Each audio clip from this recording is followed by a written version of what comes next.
دوستو 2024 ختم ہونے والا ہے اور 2025 نیو ایئر نیا سال شروع ہونے والا ہے۔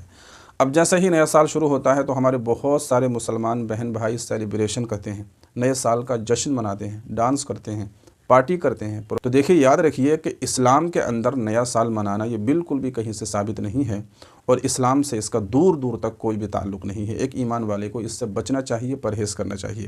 اس سلسلے میں دارالعلوم دیوبند کا ایک فتویٰ بھی ہے، وہ بھی میں آپ کو بتاؤں گا۔ آئیے سب سے پہلے میں آپ کو دارالعلوم دیوبند کا فتویٰ ہی سنا دیتا ہوں کہ دارالعلوم دیوبند نے اس سلسلے میں کیا کچھ کہا ہے۔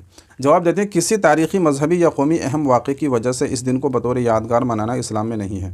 حضرت امیر المؤمنین عمر رضی اللہ تعالیٰ عنہ نے یہودیوں سے کہا کہ اگر کسی دن کو بطور یادگار منانے کا کوئی جواز یا اس میں کوئی عمدگی ہوتی تو ہم اس دن کو بطور یادگار مناتے، جس میں اللہ تعالیٰ نے مسلمانوں پر سب سے بڑا انعام یعنی تکمیل دین اور اتمام نعمت کا فرمایا، اور قرآن میں اس انعام کا ذکر الیوم اکملت لکم و اتممت علیکم نعمتی و رضیت لکم الاسلام دینا کی آیت کریمہ میں فرمایا گیا۔ جب اتنے بڑے دینی اور روحانی انعام پر بطور یادگار اسے منانے کا حکم نہیں ہوا، جو دوسرے انعامات پر یادگار منانے کی اجازت کیسے ہو سکتی ہے؟ انعام خواہ دینی ہو یا دنیاوی، قومی ہو یا انفرادی، بس اسے فضل خداوندی سمجھ کر اللہ کا شکر ادا کیا جائے۔ اس کے لیے اجتماع کی بھی ضرورت نہیں ہے، نہ ہی پارٹی کرنے کی ضرورت ہے، کہ یہ سب غیروں کا طریقہ اور نقالی ہے۔ نئے سال کے ذریعے ہمیں مزید اعمال صالحہ کرنے کا موقع ملا، اس پر اللہ کا شکر ادا کیا جائے اور اپنے سابقہ اعمال کا جائزہ لے کر برے اعمال سے توبہ اور اچھے اعمال میں اضافے کی کوشش کی جائے۔ تو دارالعلوم دیوبند کا صاف طور پر کہنا یہی ہے کہ جو مسلمان بہن بھائی نئے سال کا سیلیبریشن کرتے ہیں، خوشیاں مناتے ہیں، یہ اسلام میں نہیں ہے، اسلام کا اس سے کوئی بھی تعلق نہیں ہے۔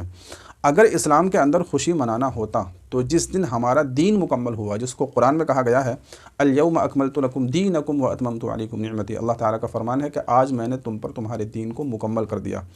اللہ کے نبی علیہ السلام کو مخاطب کر کے یہ کہا جا رہا ہے۔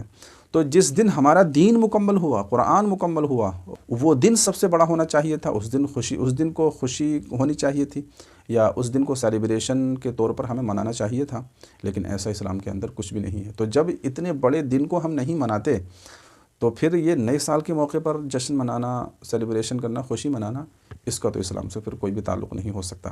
تو اس لیے جو ہمارے بہن بھائی نیا سال مناتے ہیں، ایک دوسرے کو ہیپی نیو ایئر کہتے ہیں، یا کیک کاٹتے ہیں، یا کسی اور طریقے سے پارٹی وغیرہ کرتے ہیں، تو اس سے باز رہنا چاہیے، پرہیز کرنا چاہیے۔